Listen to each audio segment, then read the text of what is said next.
దీన్ని తాటికాయ అంటారు. ఇప్పుడే అదిగోండి పొయ్యిలో కాల్చి బాగా కాలిన తర్వాత తీసామన్నమాట. ఇది ఎట్లా వచ్చింది ఏంటంటే తాటి చెట్టు నుంచి వచ్చింది. తాటి చెట్టు నుంచి వచ్చినప్పుడు ఫస్ట్ లేతగా ఉంటే మనకి తాటి ముంజలు ఉంటాయి కదా ఫ్రెండ్స్, అప్పుడు తాటి ముంజలని తింటాము. ముదిరితే తాటికాయ అయ్యిద్ది. తాటికాయ అన్ని తీసుకొచ్చి మనం మట్టేసి నాటారనుకోండి, దానిలో నుంచి తేగలు వస్తాయి. మనం తిన్నాం కదా ఫ్రెండ్స్ తేగలు, అవే అన్నమాట.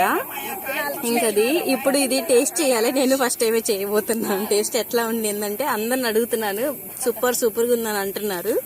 నేను ఫస్ట్ టైమే చూడటం, కాల్చడం కూడా నేను కాలవలేదు, మా మదర్ కలిచారు. ఇంకా మా నాయనమ్మ కూడా వర్క్ చేస్తుంది ఇంకా కాల్చడానికి. ఇంకా నీళ్లు పెట్టుకున్నారనమాట. ఇంకది నేను టేస్ట్ చేసి ఎట్లా ఉందో టెక్స్ట్ చేస్తాను. మీరు ఎవరైనా తిన్నట్లయితే నాకు కామెంట్ చేయండి. ఇంకంతే ఈ వీడియో. Bye bye.